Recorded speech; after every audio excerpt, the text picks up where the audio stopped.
दोस्तों, आज मेरे साथ जो मेहमान है वो सिनेमा का इंस्टीट्यूट है। मतलब उनसे जितना आपको बातचीत में सीखने मिलता है, जितना सिनेमा समझने मिलता है, ये मैं उनसे हर बार जब मैं उनसे मिला हूँ, ये लगातार मुझे महसूस होता रहा है कि यार इस आदमी से जानने के लिए कितना कुछ है। रामू जी, आपको याद है, आपका एक तो हाँ बहुत बहुत स्वागत। एक बार आपने मुझे कॉल किया था और ऑफिस बुलाया, और आपने मुझे सिर्फ सिनेमा समझाया था। आप चल रहे थे हाँ केबिन हाँ में, और वो चीजें समझते समझते मुझे बहुत टाइम लगा। सो मैं फिर आज ऑन रिकॉर्ड आपसे पूछना चाहता हूँ, क्या सिनेमा है आपके लिए? हाँ सी मेरे समय में हम सिनेमा या फिल्म जो ये वर्ड्स हम इस्तेमाल करते हैं, what is the best things in life, no, जो भी आपको एक सेटिस्फैक्शन, एक प्लेजर, एक फीलिंग देते हैं। जैसे एक कहानी हो सकती है, जिस तरह के लोग होते हैं, एक म्यूज़िक है, एक all this get amalgamated into cinema. जो भी आप पसंद करते हैं, जो कैरेक्टर्स है, जो आपको इंटरेस्ट लगते हैं, वो हम क्रिएट करते हैं, यू नो। और वो क्रिएट करने भी हम ज़्यादा से ज़्यादा टाइम पे कोई रियल लाइफ का कैरेक्टर्स है, जैसे सत्या है, सब कैरेक्टर्स रियल लाइफ पीपल है वो, यू नो। ये सबको एक डायरेक्टर की चैनलाइजेशन में अमालगमेट करके उसके अंदर से हम ऑडियंस को एक इमोशनल इम्पैक्ट करने की कोशिश करते हैं। सो एक लाइन में अगर मैं सिनेमा को डेफिनेशन दूं तो इस सब का सम्मेलन है। हाँ? ये मैं सोचता हूँ। मतलब आपके आने के बाद ये बड़ा क्लियर हो जाता है कि आपने अलग अलग तरह का सिनेमा बनाया है। कोई थोड़ा अलग से शॉट लेता है, बोलता है रामू टाइप का शॉट है, या नहीं नहीं ये रामू टाइप का हॉरर है या रामसे टाइप का हॉरर है। तो ये कितना क्लियर डिमार्केशन है। हाँ हाँ सो ये सिनेमा जो आपके दिमाग में आता है, जो कहानी आपके दिमाग में आती, कैसे, क्या प्रोसेस आप अडॉप्ट सी करते हैं? एवेंचुअल मैं बोलता हूँ, अगर तरह तरह के सिनेमा, मैं ये नहीं मानता हूँ कि वो कुछ स्टाइल है या कुछ, नो। मैं किसी को नीचे नहीं बोल रहा हूँ कि एक अलग एस्पेक्ट है। राम से रस का फिल्म जो है, that is not horror, it is like, you know, it makes you, मैं को देखना नहीं चाहता।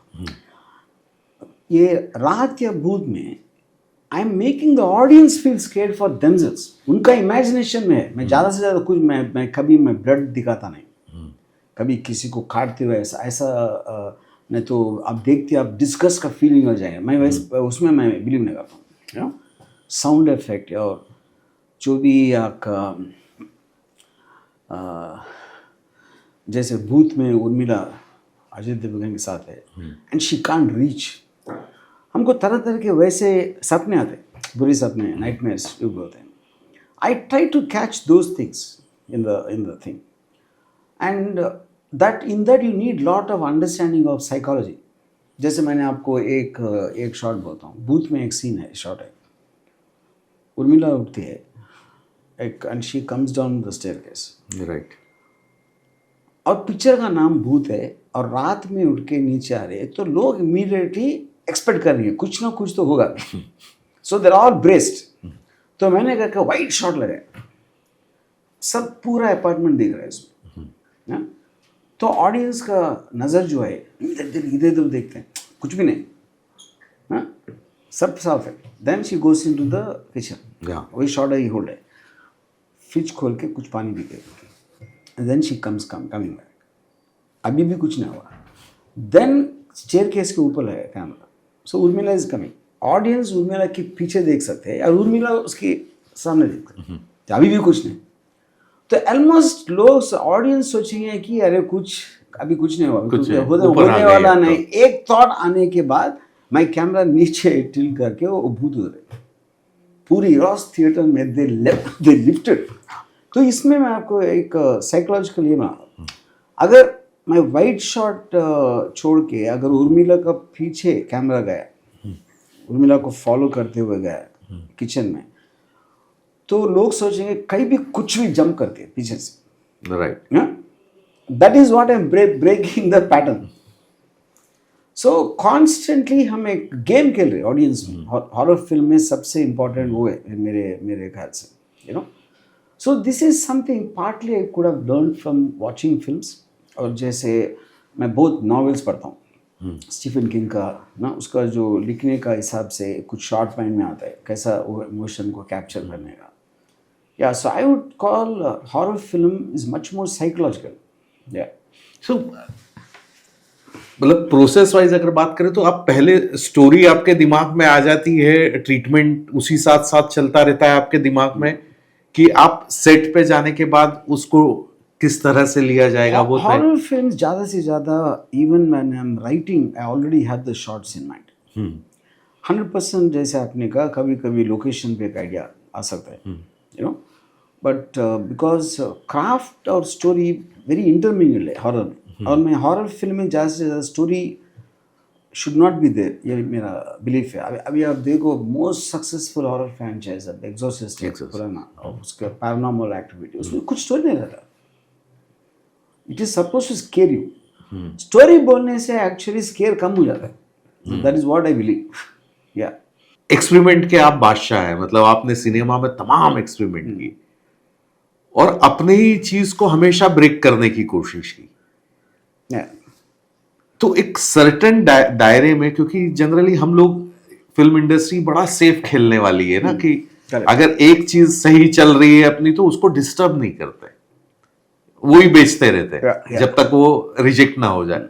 आपने अपने हर चीज को लगातार रिजेक्ट कर करके अपने फॉर्म को चेंज किया. ये हाँ क्या सी वो style I go by the genre. जिस तरह की फिल्म जॉनर में बना रहा हूँ, दूसरा जिस तरह की कैरेक्टर्स के साथ में the style what I adapted. जैसे आप सत्या को देखो, सत्या ज़्यादा से ज़्यादा हाई लेवल कैमरा होता है, ड्रामेटिक एंगल्स बहुत कम है सत्या में. वो इसलिए कि वो कैरेक्टर्स और एक्टर्स का रिलेशनशिप परफॉर्मेंसेस के साथ कैम है.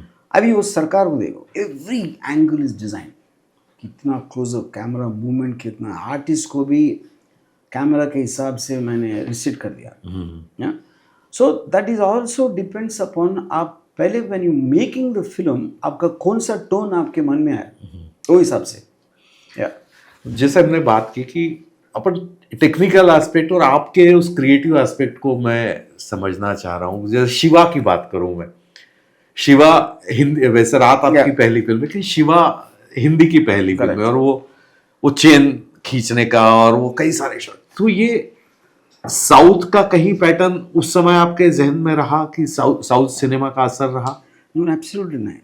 Actually see the point, Shivaji से फिल्म मेरे ख्याल से हिंदी में बनी, लाइक जैसे अर्जुन है राहुल रवेल का, नहीं तो अर्ध सत्या गोविंद नीलानी का. सो उन सब के साथ में थोड़ा बहुत इंस्पायर्ड. लेकिन शिवा साउथ में ऐसा फिल्म कभी आई नहीं. So that was a big shock in Telugu more than Hindi actually. या सो वो शिवा कैसे बना? मतलब इतना, तब वो भी बहुत बड़ा नागार्जुन अपने ये बहुत बड़े स्टार थे और आपकी दूसरी फिल्म थी. या नहीं दूसरी नहीं, पहला फिल्म है वो. इवन तेलुगु में पहला फिल्म. अच्छा, रात के पहले. हाँ रात. तो कैसा, मतलब ये खड़ा कैसे हुआ शिवा? जब मैंने नरेट किया नागार्जुन को, so he was very impressed with my clarity. मैं शॉर्ट बता रहा हूँ, एक्सप्रेशन बता रहा हूँ, और जिस तरह की म्यूजिक आता है, जिस तरह की साउंड आते हैं, ऐसे इतना क्लैरिटी से उसने बोला मेरे को, इतना क्लैरिटी से मैं मेरा पूरा करियर में कभी एक नरेशन नहीं सुना. तो before I made it I am actually making them see the film.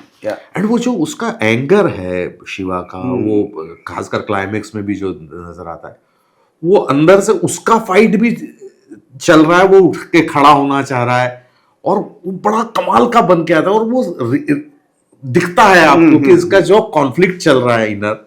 तो वो स्क्रिप्ट वाइज डिजाइन हुआ है या वहीं पर improvise? See, 100%. See, I think we can't separate in cinema.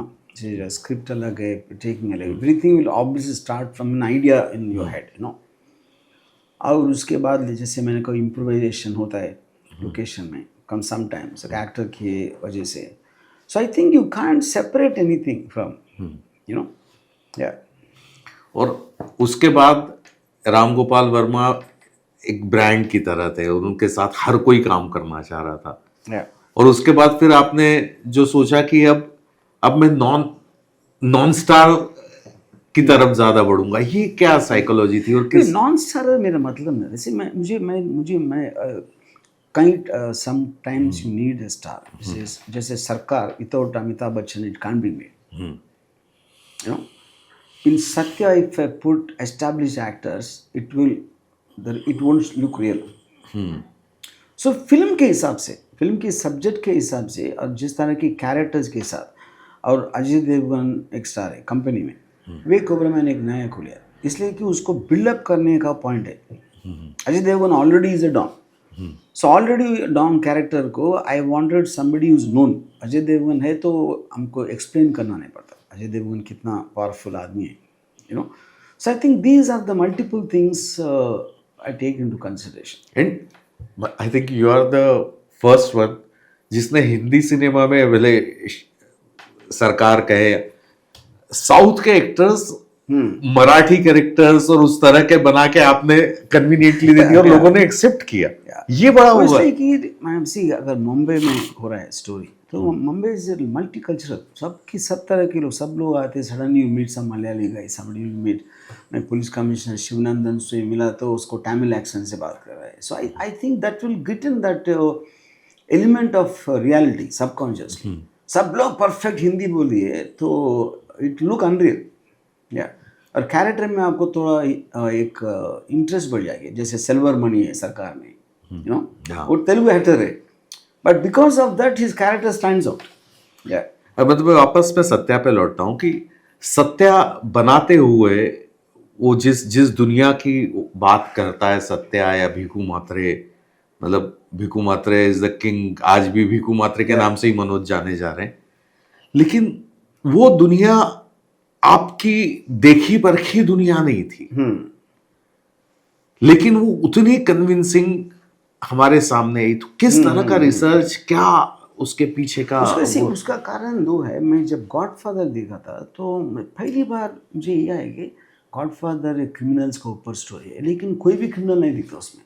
जैसे हमने फिल्म में एक स्कार है न तो एक रुमाल है, न तो रुमाल है, अब वो सब ब्रेक करके नॉर्मल पीपल है सब लोग.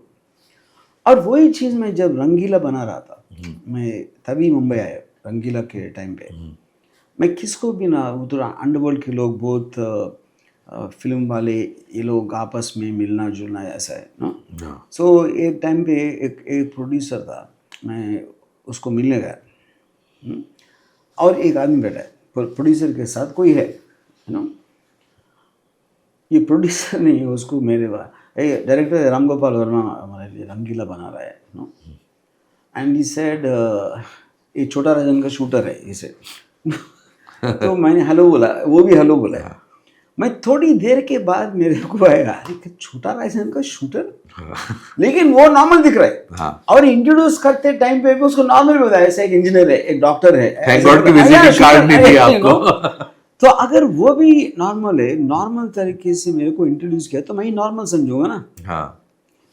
ऐसे कुछ एक्सपीरियंसेस से I suddenly thought I make Satya where everybody looks normal, nobody looks like a gangster. अभी जब लोग देखे थे बोले कि यार इतना रियलिस्टिक फिल्म है. अरे रियलिस्टिक फिल्म आपको कैसे पता है? आपका ऑडियंस में कोई गैंगस्टर को कभी मिला नहीं होगा ना. वो भी सोचा कि रियलिस्टिक, इसलिए कि कैरेक्टर्स रियल लग रहे, और उनको इतने सारे फिल्म में स्कार या रुमाल वो सब देखने के बाद भी वो लोग सबकॉन्शियसली सोचेंगे रियल लाइफ में कोई भी गैंगस्टर नहीं दिखेगा.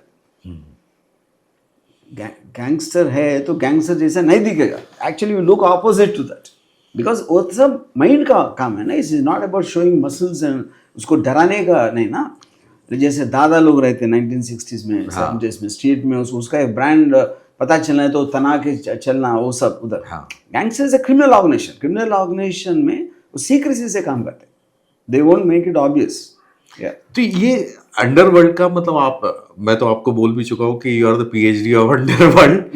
तो ये सारा सिस्टम, मतलब सत्या से लेके कंपनी और डी और सारी, ये आपका प्रॉपर उसका रिसर्च आपने किया हुआ है, क्या है? See, definitely, see, partly उस टाइम पे 97 वो टाइम पे just after the bomb blast, और दाऊद इब्राहिम छोटा राजन का स्प्लिट होने के बाद there was lot of activity because दूसरे gang they all were trying to come and fill in. तो उस टाइम पे इतने सारे assassinations हुए, जैसे गुलशन कुमार की, Om Prakash Kukreja, east airlines managing director, और बीजेपी एमएलए. सो ये सब ये एक्टिविटी में एक्सटॉर्शन कॉल्स आ रहे, बहुत लोग को एक्सटॉर्शन कॉल्स आ रहे. मैंने उसका कुछ बार उसका आवाज़ सुनाए फ़ोन की टैपिंग में. इन सब के हिसाब से मेरा मन में एक माइंड, एक वर्ल्ड, अंडरवर्ल्ड का पॉइंट है ये. और जैसे कुछ लोग जानते थे, जैसे अजीत दीवानी, वो सेक्रेटरी था मनीषा कोइराला का, उनको ये लोग पता है, वो अंडरवर्ल्ड आदमी नहीं, but he knows them because underworld and film industry was very mixed up at that time. मतलब मरता क्या ना करता, मरता क्या ना करता इनसे, ना वो अलग बात है. Before that they were mixed.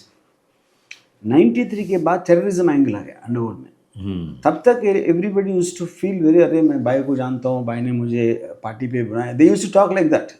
They never thought of them as obvious criminals. इसलिए कि जो भी क्राइम होता इंटरनल गैंग वॉर नहीं होता. बाहर तब आया 95-96 के उसके बाद. सो इस रंगीला आपने जिससे डिस्कस किया, रंगीला का पैलेट ही अलग था.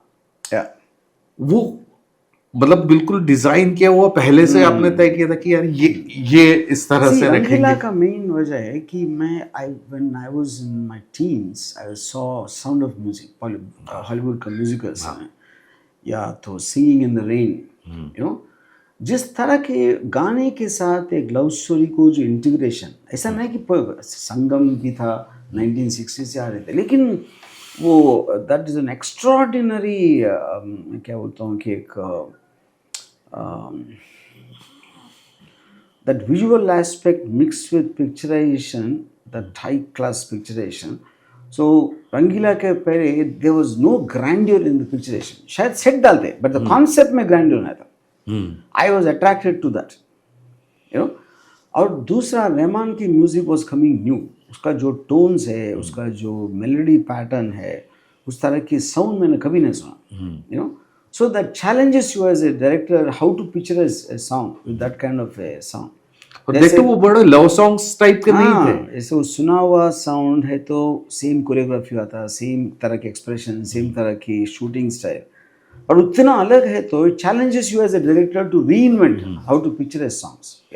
और आमिर का जो कैरेक्टर है वो मतलब तमाम सारी चीजें के बावजूद वो एकदम मर्यादा पुरुषोत्तम राम की तरह नजर आता है, त्याग और बलिदान की भावना. ये इतना आइडियल आदमी. आमिर का कैरेक्टर मेरा हैदराबाद में जब मैं इंजीनियरिंग कॉलेज पढ़ रहा था, उधर एक लाइक उस वक्त स्टूडेंट्स और गुंडे लोग बहुत मिलते रहते. सो एक गुंडा था रमेश नाम का. अच्छा. उसका कैरेक्टर से मैं इंस्पिरेशन लिया आमिर का. अच्छा. वो कॉलेज में एक लड़की को प्यार करता था और हमने एक बार उसको उचकाने की कोशिश की. That girl was seeing some very good looking rich guy, तो उसको मार, नहीं she deserves better than me. वो एक लाइन से आया है मुझे रंगीला का पूरा स्टोरी. क्या बात है. सो मतलब मॉरलिटी कहीं भी हो सकती है, प्यार है ना. ये रंगीला की सक्सेस के बाद, जैसे मैंने आपसे कहा कि हमारे यहाँ फिल्म मेकर्स, कई सारे फिल्म मेकर्स हमारे सामने उदाहरण की, जब एक हिट होती है आप और बड़ा और बड़ा और बड़ा और बड़ा करने की कोशिश करते हो. But how you restricted yourself कि यार जो है मैं वैसे ही चलूंगा. See because I make films on excitement. I don't make it for a career thing. इससे बड़ा कर दूँ, इससे बड़ा कर दूँ. I like if I like Satya, then I like not a love story. छोटा सा मॉडल. I like सत्या के बाद मैंने कौन बना, एक रूम में एक ही घर है, पूरा पिक्चर घर के अंदर होती. So the excitement of creating that is what why I came into films. एक बड़ा बजट का एक फिल्म बनाएंगे बड़ा स्टार के साथ. That is something I never thought. तो इंजीनियरिंग के स्टूडेंट रहे रामू, साइकोलॉजी भी सीखे हुए हैं. क्योंकि कौन में तो पूरी तरह से वैसे ही चलता है, या आपकी हर फिल्म में एक अलग सी स्टिंग हर कैरेक्टर में नजर आती है. तो ऐसा क्या है कि वो उसको Because see, दुनिया में जो भी आपकी वर्ल्ड में तरह तरह के लोग होते हैं, तरह तरह के इमोशन होते हैं. आपको किसी you know somebody who was in love, you know somebody wants to take revenge, somebody else wants to do something crazy. मैं पुलिस को जानता हूँ ऐसे. So I think each time when I hear something, it attracts me. जैसे company है, मैंने एक आदमी को मिला है, उसने बोला है कि वो दाऊद इब्राहिम छोटा राजन को जानता है. उसने बोला छोटा राजन इतना रेस्पेक्ट करता है दाऊद को, वो लोग को झगड़ा हो गया और इतने लोग मर रहे आपस की लड़ाई में, लेकिन आज भी दाऊद भाई फ़ोन किया तो छोटा राजन सिगरेट पीता तो छोड़ देगा. मतलब वो लोग अभी एक दूसरे से नफरत करते इसलिए कि पहले प्यार करते थे. वो एक लाइन पकड़ा मैं, कंपनी का पूरा बड़ी story. सुंदर बात, Yeah, इतनी yeah, सुंदर yeah. बात है हाँ, कि प्यार होगा तभी नफरत होगी. हाँ, करेक्ट. हाँ. नहीं तो केयर नहीं करते ना, नफरत क्यों होगा. सो मतलब कंपनी की अगर बात करें, कंपनी बनाते हुए तो इसका मोस्ट डिफिकल्ट हिस्सा कौन सा था कंपनी का, कि जो चैलेंजिंग था आपके लिए एज ए फिल्म मेकर भी? सी कंपनी में मैं बहुत काफ़ी डिफरेंट स्टाइल अपना in terms of that was a first film you skip frame editing. And जैसे अजय का विवेक का कैरेक्टर का टू डिफरेंशिएशन मैंने and the way we shot Khallas song, you know, and to make an emotional journey of the relationship between Vivek and Ajay in the context of a gangster film, that was a very new thing. Yeah. You know? ठीक, मतलब आपकी सारी फिल्मों के actors का चुनाव भी आपके कैरेक्टर्स वैसे ही बन के आते कि यार इसमें ये करेक्ट जाएगा? Most of the time because I'm already clear about the character, I look for an actor who can fit that. अब जैसे आपने सरकार राज की बात की, सरकार राज या सरकार की बात की, तो सरकार में पहली बार ऐसा हुआ कि आपने वो हीरो की एंट्री हीरो जैसी दी, Yeah. है ना? तो उस वो रीजन क्या था, और सरकार के बनने के प्रोसेस में मेरा मेन पॉइंट है कि अगर अमिताभ बच्चन के films when I was a teenager, that was my main understanding of cinema. You know? मैं काफ़ी बार मुझे कुछ पूछा तो आप क्यों ये फिल्म में क्यों आया, यू नो, तो मैंने दो चीज़ है, एक अमिताभ बच्चन की गन्स और जीनत अमान की तेईस बोला है. वो मेन स्ट्रीम का वो स्टेपल राइट टीनेज में, that is what attracted me, why I came into films. So Amitabh Bachchan was such a big star in my mind. He is bigger than the character और he created. So that is the reason I introduced him with such a powerful way. एक you no, तो अभी इसमें because godfather जब मैंने देखी है, godfather का नियरेस्ट कंपैरिजन मैंने सोचा कि बाला साहब ठाकरे. अगर बाला साहब ठाकरे हो सकता है तो सरकार भी हो सकता है. ये बाला साहब का स्टोरी नहीं, बाला साहब का फैमिली स्टोरी नहीं, कुछ भी नहीं उसमें. हाँ. लेकिन एक बिना कुछ पोजीशन उतना पावरफुल आदमी एक सोसाइटी को कंट्रोल करता है या तो चलाता है, that was inspiration. But I made my own version of Bachchan. Bachchan does not act like Bala Sahab, neither does he act like Godfather, I mean Marlon Brando, you know. So वो ऐसा मैं अमिताभ बच्चन को मैंने दीवार या जंजीर या उसमें वो भी 70s का सुपरहिट फिल्म्स अमिताभ बच्चन ने जो किया, वो अगर 60 साल को हो गया तो कैसा रहेगा, वो मेरा डिज़ाइन है. और लाइट का भी एकदम डिफरेंट डिजाइन इसमें नजर आता है. करेक्ट. तो वो भी क्योंकि यस इट्स बिकॉज इवेंचुअली उस टाइप की सब्जेक्ट उस टाइप की कैरेक्टर है तो कंपोजिशंस में वो इंटेंसिटी मूवमेंट वो सब में बहुत ध्यान दे के बनाया.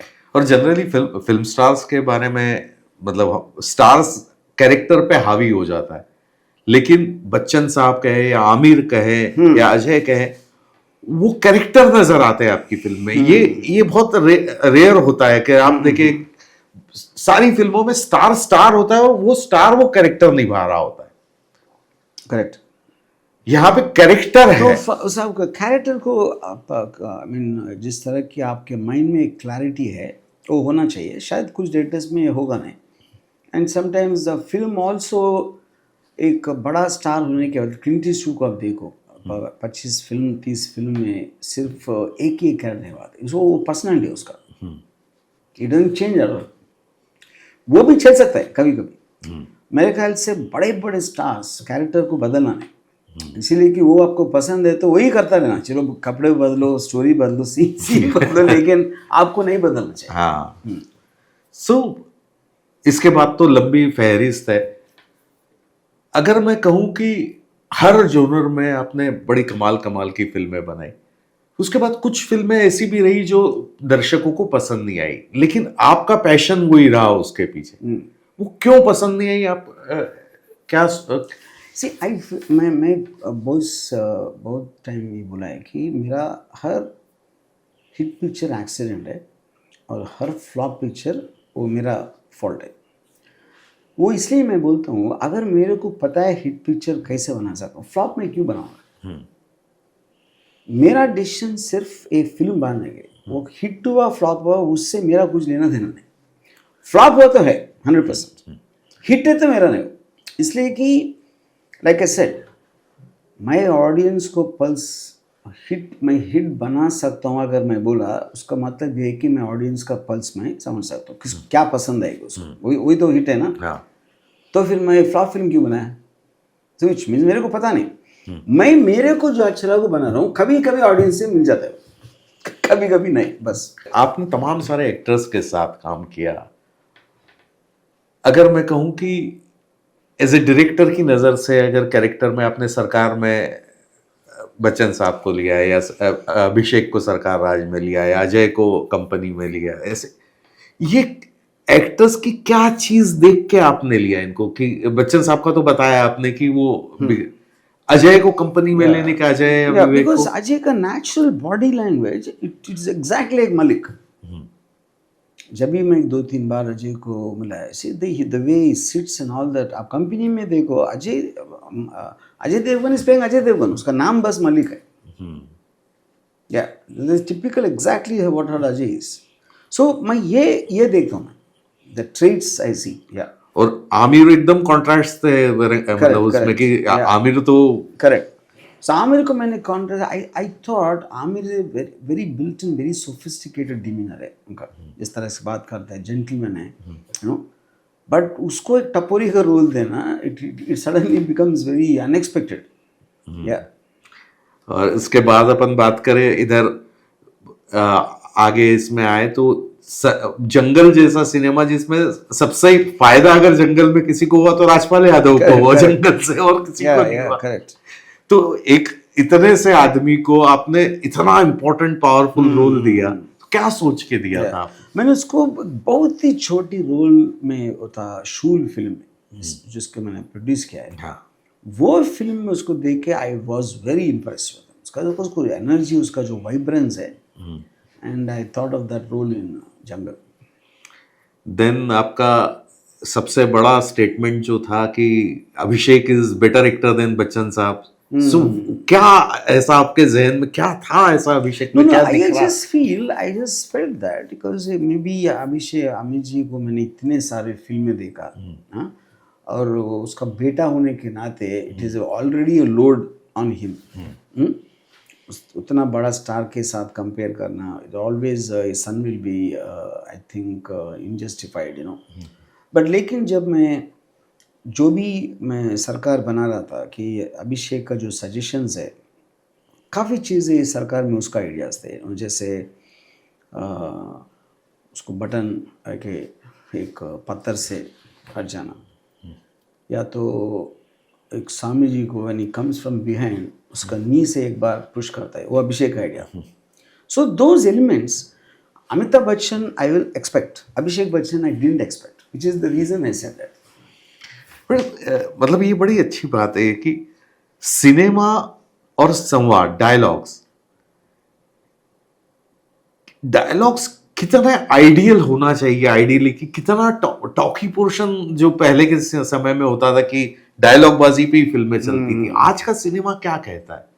आई mean I don't know if you can generalise it. हर तरह की कैरेक्टर्स के हिसाब से लिखा जाता है डायलॉग, यू नो। एक अमिताभ बच्चन के को मारने के बाद अभिषेक चल के आता है and he comes and seats down, मैंने भैया को मार दिया, यू नो. एक पॉज के बाद अब बोलता है, अभी is not a dialogue, you know, but it sounds like a dialogue because of the situation. अब इसके बाद आगे क्या करेंगे, यू नो. अब एक क्वेश्चन मार्क हो गया, you know. So film is about creating moments, एक डायलॉग के साथ, एक्सप्रेशन के साथ, कुछ बॉडी लैंग्वेज के साथ. सो that is what I think when it's integrated it happens like that. क्या सो अगर, क्योंकि आपने इतने सारे डायरेक्टर्स दिए हैं, एक पूरी परंपरा जिसको Ramu school of film makers कहते हैं, इसको कैसे डिफाइन करें? क्या रामू का स्टाइल क्या है? रामू फिल्म किस तरह का सिनेमा आज देखते हैं? सी स्टाइल का ये मतलब ऐसे आपको क्या पसंद है, कैमरा एंगल, जो किस तरह की कैरेक्टर, किस तरह के डायलॉग, किस तरह की एक इमोशन है उस सीन में, हर एक आदमी का अलग होता है. आपका मेरा हम दोनों अगर एक if you go to buy a shirt, you might like that color, I might like this color, you know, but both of us are human beings only. ऐसा नहीं कि मेरा टेस्ट आपसे बेटर या आपसे टेस्ट मेरा, वो तो है ही ना. लेकिन जब हम किसी और को कौन सा अच्छा लगेगा, ये शायद 1% ज़्यादा जानता है, may be, at least that is a theory, you know. तो ज़्यादा से ज़्यादा directors they follow what they think others think. दूसरों को क्या अच्छा लगेगा ये सोच के फिल्म बनाए तो आपका जो आइडेंटिटी है वो चला जाएगा. मैं ज़्यादा से ज़्यादा मेरे को क्या अच्छा है, मेरे को किस एंगल से देखना है इस शॉट को, किस तरह की लाइटिंग होना चाहिए, I make it individualistic. Because of the मेरा फिल्म बुरा है अच्छा है लेकिन ये रामू का स्टाइल है बोलते हैं. या बहुत सारे टाइम एयरपोर्ट में कोई मिलता है, अरे आपका फ्रेमिंग बहुत अलग होता है. फ्रेमिंग, ऑडियंस फ्रेमिंग का नाम तो कभी यूज भी नहीं करेंगे यार. चलिए, आपसे तो मैं बहुत लंबी चर्चा कर सकता हूँ, लेकिन आपके कॉल्स भी लगातार आ रहे. चलते चलते एक आखिरी कहूँगा कि क्या कहेंगे कि आज की तारीख में जिस तरह से इंडस्ट्री जूझ रही है कि अब धुरंधर आई है, लेकिन समझ नहीं आ रहा है कि व्हाट विल वर्क. पहले ये था कि 60% तो चल जाता था, 40% इधर उधर दाएं बाएं निकल जाता. आज की तारीख में 20% ही चल रहा है और 80% दाएं बाएं हो रहा है. क्या सी आज की डेट में इतने सारा कंपटीशन है, यूट्यूब में कुछ रील्स चल रहा है, नहीं तो ऑफ कोर्स ओटीटी प्लेटफॉर्म्स है, इतने सारे entertainment aspects, then the film is fighting all of them, which is not the case before. So because of that audience का जो taste is become very very narrow.